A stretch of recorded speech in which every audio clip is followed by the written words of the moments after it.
morning of July 8, 1942, Espiritu Santo, New Hebrides. 385 United States Navy Seabees step off landing craft onto a beach that looks exactly like every other god-forsaken coral island in the South Pacific. Dense jungle presses against the shoreline. The humidity is suffocating.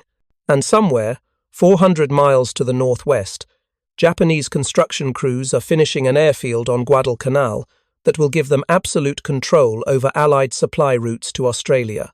If you're enjoying this deep dive into the story, hit the subscribe button and let us know in the comments from where in the world you are watching from today. The Japanese have been working on that Guadalcanal airfield for weeks.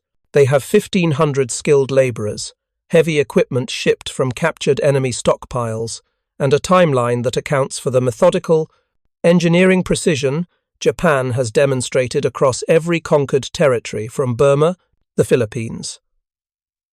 Their intelligence estimates American construction capabilities based on pre-war observations. Civilian contractors moving at civilian contractor pace. Labor disputes. Supply chain delays. The comfortable rhythm of peacetime construction suddenly dropped into a war zone. The Japanese don't know about the Seabees yet. More importantly, they don't know what the Seabees are about to do on this uninhabited coral atoll called Espiritu Santo. Lieutenant Commander Sam Mathis stands on that beach looking at 6 tractors, 2 scrapers, 1 grease truck, 1 petrol wagon, and 3 weapons carriers. That's it. That's his entire equipment manifest for building a bomber strip capable of supporting B-17s. No bulldozers, no graders, no paving equipment. The Navy has given him 20 days to cut a 6,000-foot runway out of solid jungle and surface it with crushed coral. 20 days to build something the Japanese would estimate requires 3 months minimum. The math is brutal. 6,000 feet of runway means clearing, grading, and surfacing approximately 900,000 square feet of jungle and coral. Every tree has to be cut, every root system extracted, every depression filled, every rise leveled.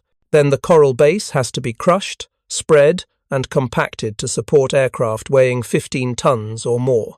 20 days means his crews need to process 45,000 square feet per day, while simultaneously building fuel storage, establishing defensive positions, and constructing basic housing for themselves. It's impossible, which is exactly why the Seabees are going to do it. The construction doctrine the Seabees bring to Espiritu Santo doesn't exist in any military manual. These aren't 20-year-old recruits learning construction trades during basic training. These are 40-year-old master carpenters, plumbers, electricians, and heavy equipment operators who volunteered specifically because they already knew how to build things. The Navy waived its standard age restrictions to get them. Some men are pushing 50. A few managed to get through recruitment despite being over 60. They're too old for infantry combat. They're perfect for what's about to happen on this island. The Seabees work in shifts that blur the definition of day and night. Floodlights powered by portable generators turn darkness into extended workday. Chainsaws bite into hardwood trees that have stood for centuries. Tractors drag the fallen timber to areas where it's cut into manageable sections and burned. Behind the clearing crews, other teams are attacking the coral. Pacific coral isn't like soil. It's not like clay or sand or any construction material these men worked with back in the States. Coral is essentially limestone created by millions of tiny organisms over thousands of years. It's porous, sharp, and incredibly abrasive. It destroys saw blades. It shreds tires. It cuts through work gloves and leaves men's hands bleeding by the end of each shift. But it has one critical property. When crushed and compacted properly, coral creates a surface that can support heavy loads while providing excellent drainage. The Seabees crush coral using equipment that wasn't designed for this purpose. They improvise. A scraper meant for moving dirt becomes a coral crusher when operated correctly. Tractors strain against loads they weren't rated to pull. Equipment breaks constantly. The maintenance crews work through the night fabricating parts from whatever materials are available. When welding masks don't arrive with the supply ships, they improvise eye protection. When replacement saw blades run out, They sharpen the ones they have until the metal can't hold an edge anymore. Then they requisition more. They learn that coral dust creates respiratory problems within hours of exposure. The men start wearing dampened cloth over their faces. They learn that the sharp coral edges slice through boot soles in less than a week. They start requisitioning boots at a rate that horrifies supply officers back in Hawaii. They learn that working in 100-degree heat with 90% humidity will kill you if you don't maintain hydration discipline. They establish water stations every 100 yards along the construction site, and they keep building. Japanese intelligence officers monitoring Allied movements in the South Pacific are aware that Americans have landed on Espiritu Santo. Radio intercepts and aerial reconnaissance confirm construction activity. They note it in their reports. They estimate the Americans are attempting to establish a forward supply depot, perhaps fuel storage, maybe a small fighter strip to protect shipping lanes, nothing strategically significant, nothing that would impact the timeline for completing their own Guadalcanal airfield. The estimate is that any meaningful American airfield construction on Espiritu Santo would require minimum 8 to 12 weeks, assuming they have adequate equipment and trained personnel. The intelligence assessment includes detailed calculations based on observed American construction rates at existing facilities in Hawaii and Australia. The math is sound. The logic is impeccable. The conclusion is completely wrong. By July 15th, 1 week into construction, the Seabees have cleared 3,000 feet of jungle and laid down 1,500 feet of coral base. They're ahead of schedule despite working with inadequate equipment and facing challenges the pre-war construction manuals never mentioned. The 90 Marines and 295 infantrymen who landed with them have integrated into the work crews. So have 50 local Vanuatu workers who know the terrain and understand which trees have wood suitable for construction lumber. It's become a 24-hour operation. One crew sleeps while another works. Equipment runs continuously except for mandatory maintenance periods. The sound of chainsaws, tractors, and crushing coral echoes across the island without pause. Men work until they literally fall down from exhaustion, sleep for 4 hours, then return to their positions. Nobody's counting hours. Nobody's worried about overtime pay or labor regulations. The only metric that matters is runway footage completed per day, and that number keeps climbing. The crushed coral creates clouds of white dust that cover everything. Men become ghosts, their uniforms bleached by coral powder, their skin caked with it, their lungs adapted to breathing through improvised filters. They joke that they'll never get clean again. They joke that the Navy should change their uniform color to coral white. They joke right up until the moment Japanese bombers start appearing on reconnaissance flights overhead. The enemy knows something's happening on Espiritu Santo now. The Americans are building faster than intelligence estimates predicted. The question isn't whether to bomb the construction site. The question is whether the Americans can finish before Japanese air power can destroy what they've built. July 28th. 20 days after the first Seabees stepped onto the beach, the runway isn't finished. It's 6,000 feet of cleared jungle and crushed coral, compacted and graded to support heavy aircraft, with drainage systems that channel tropical rainfall away from the surface. The first fighter squadron lands that afternoon. A squadron of B-17s touches down the next day. The Japanese airfield on Guadalcanal isn't complete yet. They're still weeks away from operational status. And now there's an American bomber base 400 miles away, loaded with aircraft that can reach Guadalcanal and destroy everything the Japanese have been building. On July 30th, those B-17s, escorted by fighters from Espiritu Santo, heavily bomb Japanese positions on Guadalcanal. The attack isn't just a tactical strike. It's a message. The Americans can build faster than you can plan. They can deploy operational airbases in timeframes your intelligence services don't believe are possible. If you find this story engaging, please take a moment to subscribe and enable notifications. It helps us continue producing in-depth content like this. They can take a bare coral island with no infrastructure whatsoever and turn it into a strategic bombing platform in less time than it takes your own construction crews to finish a single airfield with all the advantages you possess. The Japanese response is to accelerate construction on Guadalcanal. They need that airfield operational immediately. They pour additional resources into the project. They push their crews harder. They cut corners on defensive preparations because airfield completion has become the absolute priority.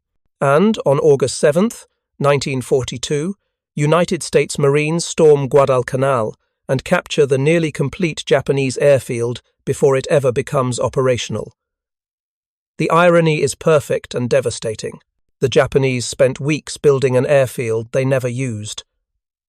The Americans needed 20 days to build the base that made capturing that Japanese airfield strategically viable.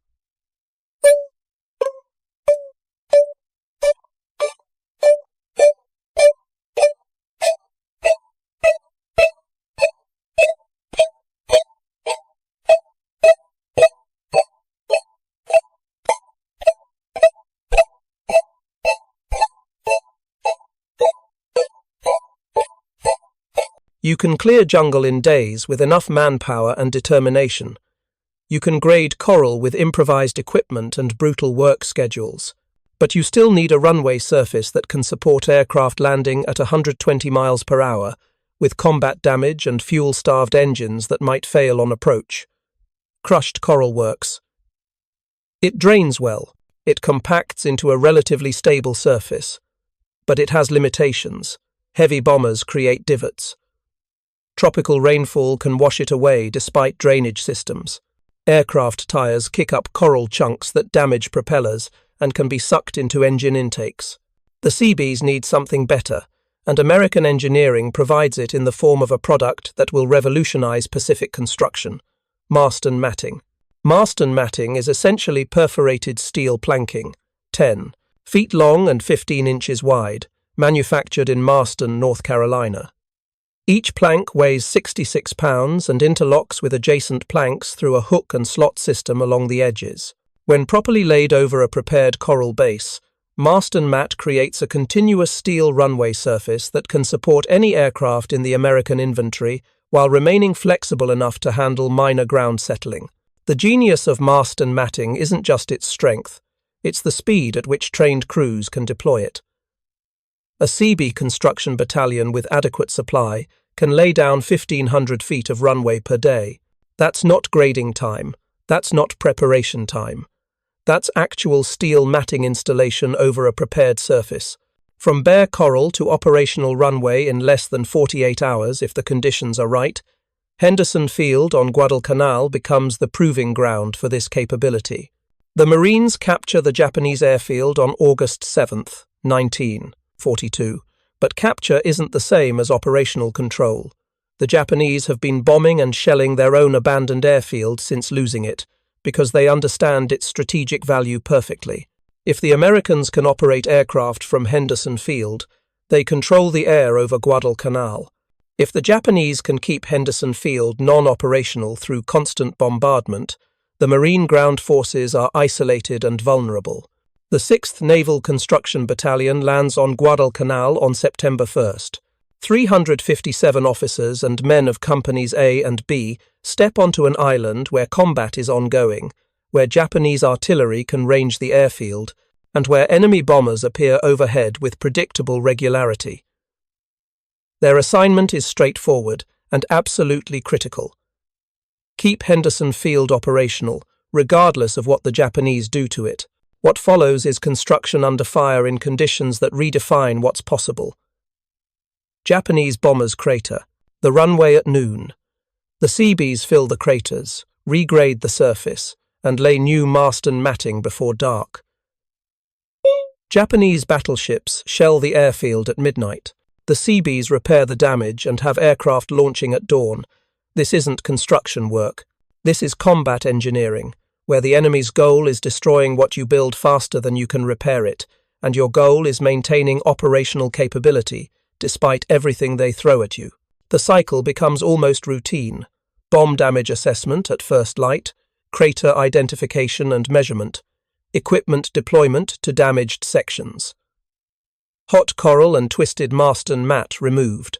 Fresh coral brought in. New matting laid down. Aircraft back in the air before the next bombing raid arrives. The Seabees develop techniques for emergency repairs that cut standard timelines in half. They pre-position stockpiles of crushed coral near the runway. They maintain reserve supplies of Marston matting at multiple locations. They organize rotating work crews so that construction never stops. On October 13th through 14th, 1942, 2 Japanese battleships fire more than 700 heavy shells into Henderson Field. It's the worst bombardment the airfield experiences during the entire Guadalcanal campaign.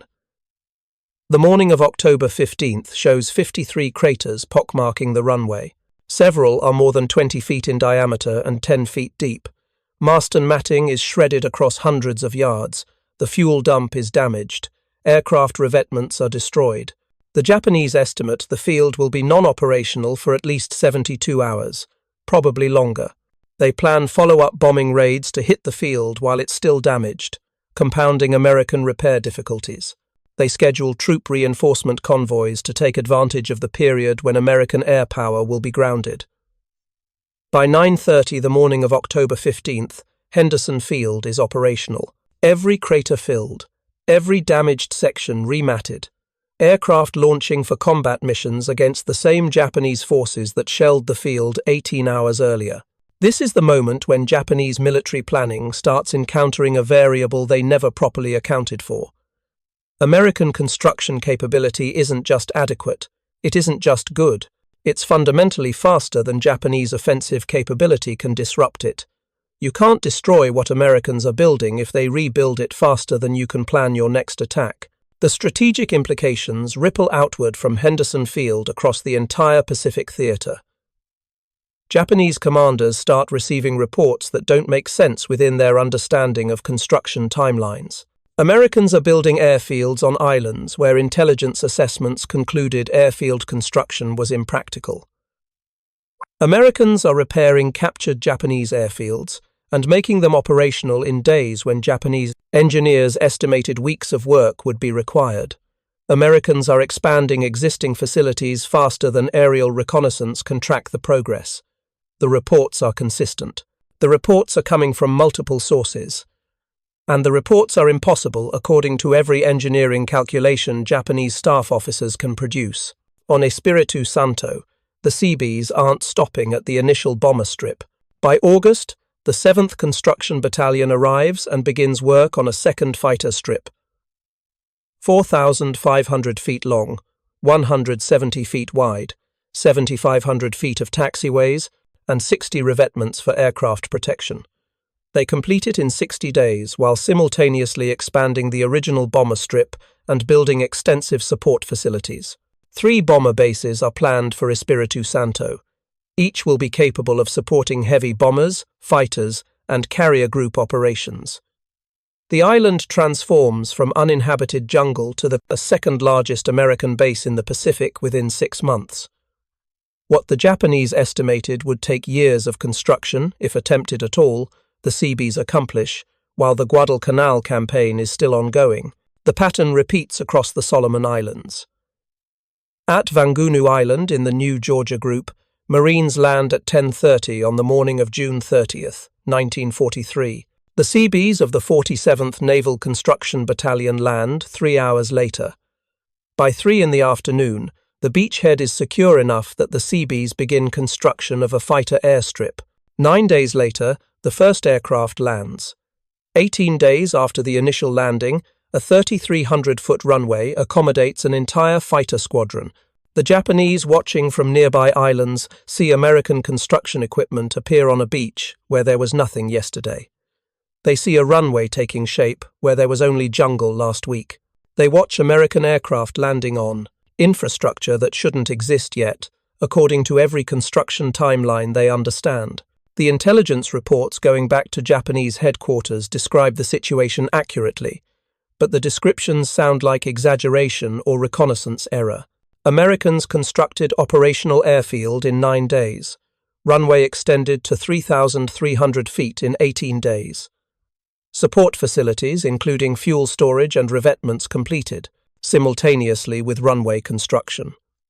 The numbers are correct, the observations are accurate, and the strategic implications are catastrophic for Japanese defensive planning. Japanese military doctrine in the Pacific assumes defenders can prevent or significantly delay American offensive operations by denying access to advanced bases. If Americans have to operate from distant bases, their aircraft have limited time over target. If Americans can't build forward airfields quickly, then island garrisons have time to prepare defenses and receive reinforcements. The entire strategy depends on controlling the pace of American advance through attrition of their construction capability. But the Seabees aren't subject to attrition in the way Japanese planners anticipated. You can bomb a partially constructed airfield and delay its completion by days or weeks. You cannot bomb Seabee construction crews into abandoning a project. They'll sleep in foxholes during bombardments, emerge when the attack ends, and return to work before the dust settles. You cannot sink enough supply ships to starve Seabee operations of critical materials because they'll improvise with local resources and captured enemy equipment. You cannot kill enough Seabees to stop construction because the Navy keeps sending more battalions, and each battalion brings skilled tradesmen who already know their jobs. At Saipan in June 1944, the Marines capture Aslito airfield on the fourth day of fighting. The airfield is damaged by artillery shells and covered with shrapnel. The Seabees of the 121st Battalion begin repairs on day 5. They find 2 Japanese road rollers abandoned near the airfield and put them into operation. They fill holes with coral from stockpiles the Japanese had prepared but never used. By the end of day 6, the entire 1,500 by 4,500-foot runway is repaired and operational. The first American aircraft lands while combat is still ongoing less than 2 miles away. 2 days. The Japanese built that airfield over weeks. The Americans captured it, repaired combat damage, and made it operational in 2 days. Tinian Island in July 1944 becomes the ultimate demonstration of what Seabee construction capability means at strategic scale. Tinian is 39 square miles of coral and sugarcane fields. It has 4 existing runways that Japanese forces built but never fully developed. When the Marines secure the island on August 1st, 15,000 Seabees are already positioning equipment and materials for what will be called the miracle of construction. The plan is audacious, even by Seabee standards. Build Northfield and Westfield on Tinian, 6 runways total. Each runway 8,500 feet long, 400 to 500 feet wide. 13 miles of taxiways at Northfield alone. Support facilities for 1,000 B-29s. Fuel storage for tens of millions of gallons of aviation gasoline. Housing and support infrastructure for 50,000 personnel. Standard pre-war engineering estimates for a project of this scale would run 18 to 24 months minimum, assuming adequate equipment, unlimited materials, and no enemy interference. The Seabees are going to do it in less than 6 months, while the war is still actively being fought across the Pacific. The coral on Tinian becomes the primary construction material. Seabees haul, blast, crush, and pack enough coral to fill 3 times the volume of Hoover Dam. They operate asphalt plants on site to pave the runways. They work 20-hour equipment schedules with 4 hours reserved for maintenance. They build not just runways but the entire infrastructure required to operate what will become the world's largest airfield. The construction techniques developed on Tinian represent the culmination of everything the Seabees learned across 2 years of Pacific operations. They use captured Japanese equipment when it's available. They fabricate parts for American equipment using materials salvaged from destroyed buildings. In one documented instance, a Seabee construction crew has a marine tank team fire armor-piercing shells into the side of a hill so they can place dynamite charges in the resulting holes to break up coral more efficiently. Every runway on Tinian is completed on time. None require more than 53 days from first equipment deployment to operational status. By December 1944, less than 5 months after the initial invasion, Tinian is operational as a B-29 base. By March 1945, It's the busiest airfield in the world, with aircraft launching around the clock for strikes against the Japanese homeland. The atomic bombs that end the war in August 1945 are loaded onto B-29s at Tinian. The strategic bombing campaign that brings Japan to the negotiating table is launched from Tinian. Everything that happens in the final year of the Pacific War is possible because Seabees built the largest airfield in the world on a coral island in less time than Japanese intelligence estimated would be required just to repair existing runways. Japanese military planners never develop an effective counter to Seabee construction capability. They can't. The counter would require disrupting American construction at a rate faster than the Americans can rebuild and expand. That's mathematically impossible when your offensive tempo is limited by distance, logistics, and declining air superiority, while American construction tempo is limited only by how much equipment and how many trained personnel can be brought to bear on a project. At Dulag on Leyte Island in December 1944, the Japanese mount their most direct attempt to stop Seabee airfield construction through force. The 61st Construction Battalion is working on an airstrip when Japanese paratroopers assault the construction site. The attack lasts 72 hours. It's not a raid.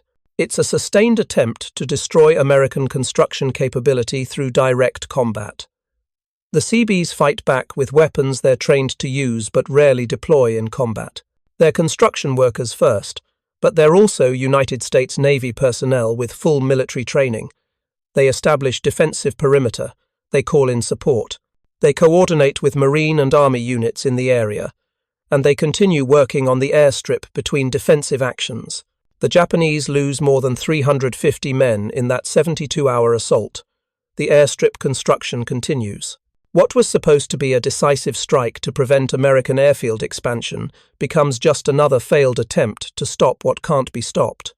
The reports accumulate on desks in Tokyo through 1944, intelligence summaries from field commanders, aerial reconnaissance photographs showing American facilities that shouldn't exist yet, prisoner interrogations describing construction timelines that contradict every engineering manual the Imperial Japanese Navy possesses. The pattern is consistent across every theater where American forces are advancing. The Americans are building faster than planned, significantly faster, impossibly faster. Japanese naval construction officers attempt to reconcile the observations with known American capabilities. They have detailed pre-war assessments of American industrial capacity. They understand American engineering expertise. They've observed American construction projects in Hawaii and the Philippines before the war. The math should work, the timelines should be predictable, but the math is producing answers that don't match reality. A senior Japanese engineering officer produces a classified analysis in January 1945, attempting to explain the discrepancy. His conclusion is uncomfortable but inescapable. American military construction capability exceeds pre-war civilian construction capability by factors that suggest fundamental organizational differences. The Americans have created a construction force that operates according to rules the Japanese don't fully understand. The analysis identifies several factors. American construction battalions appear to work continuously without regard for standard labor practices. American equipment is maintained and operated beyond normal service intervals. American construction crews demonstrate skill levels, suggesting they were fucking construction, experienced tradesmen before military service, rather than conscripts trained after recruitment. And most significantly, American forces demonstrate willingness to accept material waste and equipment attrition rates that would be considered unsustainable in Japanese logistics planning. This last point is critical. Japanese construction doctrine emphasizes efficiency and resource conservation. Equipment is maintained carefully. Materials are used sparingly. Construction proceeds methodically to minimize waste. These are sensible principles when your industrial base is limited and your supply lines are vulnerable to interdiction. The Americans throw efficiency calculations out the window when speed matters more than conservation. They'll run a bulldozer until it breaks, cannibalize parts from 3 damaged machines to keep one operational, and requisition replacements at rates that seem wasteful, until you calculate the strategic value of completing an airfield 3 weeks ahead of schedule. They'll use twice as much material as strictly necessary if it means cutting construction time in half. They'll accept equipment losses that make supply officers nervous if the tactical advantage justifies it. This is industrialized warfare applied to construction. Build fast, build redundantly. Replace losses through industrial capacity that dwarfs what the enemy can produce. It's a doctrine only possible when you have the industrial infrastructure to support it, and in 1944, only the United States has that infrastructure at the scale required for Pacific operations. The Japanese officer's analysis concludes with an assessment that never makes it into official strategic planning because the conclusion is too demoralizing. American construction capability is not a solvable problem. You cannot disrupt it through bombing because they repair damage faster than you can inflict it. You cannot attrit it through combat because they have more trained personnel than you can kill. You cannot starve it through submarine warfare because their supply lines are too well defended. The only counter to American construction capability would be matching industrial capacity, and Japan's industrial capacity is already stretched beyond sustainable limits, just maintaining existing operations. The reality is even worse than the analysis suggests. By 1945, the United States has more than 200 naval construction battalions operating across the Pacific, Atlantic, and Mediterranean theaters. Each battalion consists of roughly 1,000 men organized into 4 construction companies plus headquarters staff. That's 200,000 trained construction workers in military uniform, all experienced tradesmen who volunteered specifically because they could contribute specialized skills. The Seabees build or repair 111 major airstrips across the Pacific before the war ends. They construct 441 piers. They build 2,558 ammunition magazines, 700 square blocks of warehouses, hospitals serving 70,000 patients, storage tanks holding 100 million gallons of gasoline, and housing for 1.5 million men. They do this while serving on 4 continents and more than 300 islands. These aren't estimates. These are documented counts from Navy construction records compiled after the war. The scale of construction is almost incomprehensible. Every major American advance in the Pacific requires infrastructure that didn't exist before the Seabees built it. Every island-hopping operation depends on turning coral atolls into advanced bases fast enough to support the next operation. Every strategic bombing campaign launches from airfields the Seabees constructed while combat was still ongoing. General Douglas MacArthur, Supreme Commander of Allied forces in the Southwest Pacific, states publicly that his only problem with the polar Seabees is not having enough of them. Admiral William Halsey, commander of the South Pacific Force, writes that the Seabees helped crush the Japanese in every South Pacific campaign. These aren't ceremonial compliments. These are operational assessments from commanders who understand that their strategic plans only work if the Seabees can deliver infrastructure on the timelines required. The phrase "can do" becomes the Seabee motto, and it's not aspirational. It's descriptive. When told to build an airfield in impossible conditions with inadequate equipment, the Seabees say, "can do," and then figure out how to actually do it. When told to repair a bombed runway overnight under artillery fire, they say, "can do," and then work through the bombardment. When told to construct the world's largest airfield on a coral island in 6 months, they say, "can do," and then beat the deadline. There's a sign the Seabees hang at their base on Bougainville that captures the spirit perfectly. The difficult we do now, the impossible takes a little longer. It's meant to be humorous. It's also accurate. The Seabees measure their capabilities not by what's conventionally possible, but by what needs to be done. Then they do it. The human cost of this capability is significant but not catastrophic by World War II standards. More than 300 Seabees are killed in action. More than 500 die on job sites from accidents, equipment failures, and construction-related injuries.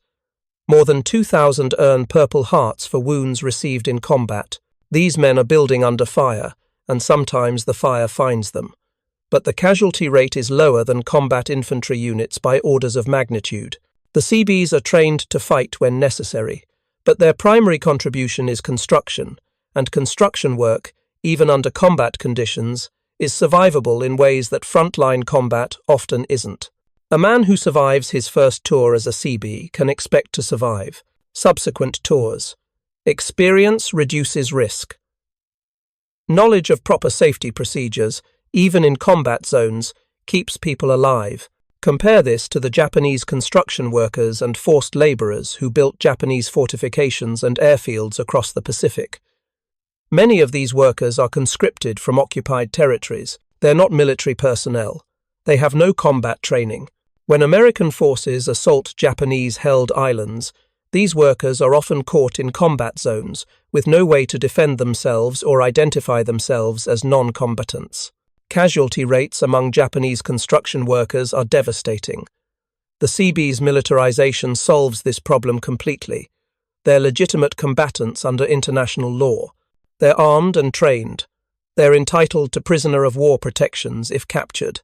And they're integrated into American military command structures in ways that let them withdraw when situations become untenable.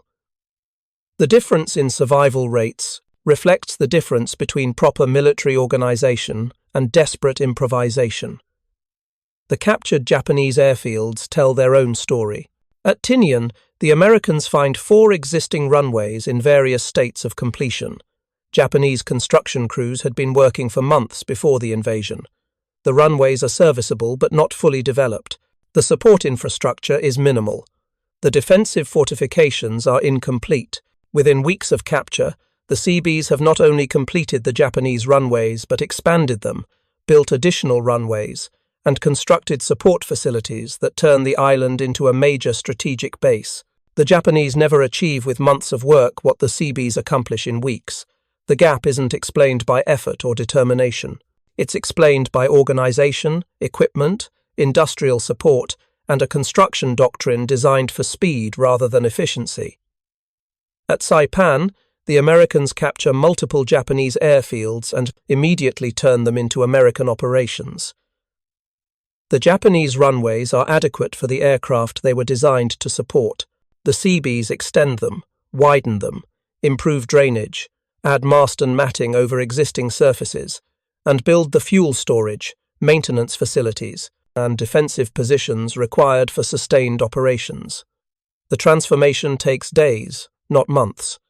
Every captured Japanese facility becomes a testament to the difference in construction capability. The Japanese build what they need. The Americans build what they need, plus reserve capacity, plus redundancy, plus expansion capability for future operations. The American approach looks wasteful until you realize it's buying operational flexibility that proves decisive at strategic scale. The Battle of the Philippine Sea in June 1944 demonstrates this flexibility perfectly. American carrier aircraft operate from bases across the Marianas. The Seabees have built or expanded every one of these bases in the months leading up to the battle. When Japanese naval aviation attempts to strike American forces, they face not just carrier-based aircraft, but land-based aircraft, operating from multiple airfields with fuel and ammunition stockpiled by Seabee logistics operations. The Great Marianas Turkey Shoot results in the destruction of Japanese carrier aviation as an effective force. The Japanese lose approximately 600 aircraft in 2 days. American losses are minimal. The battle is remembered for the tactical brilliance of American aviators and the superior performance of American aircraft. But none of it happens without the infrastructure the Seabees built to support the operation. Every bomb dropped on Japanese positions is loaded at an airfield the Seabees constructed.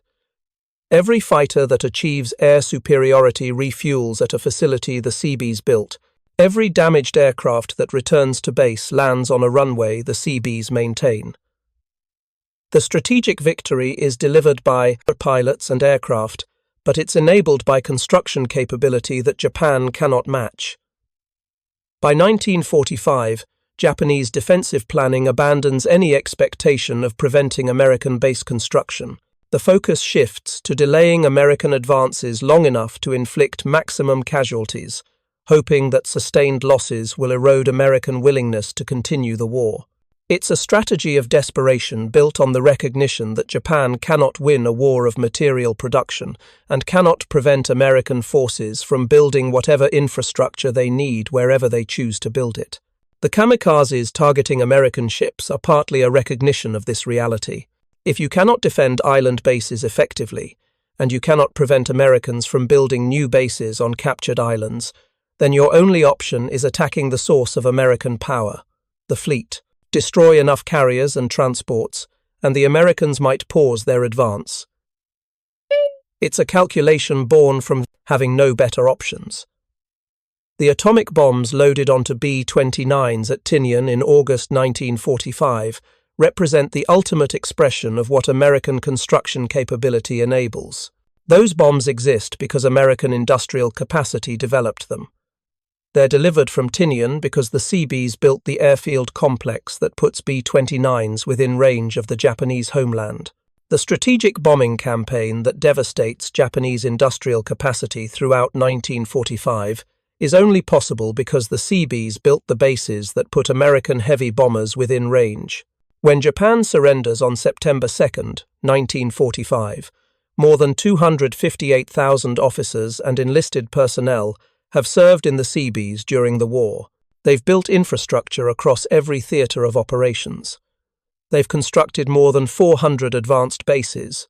They've converted uninhabited islands into staging areas for million-man invasions.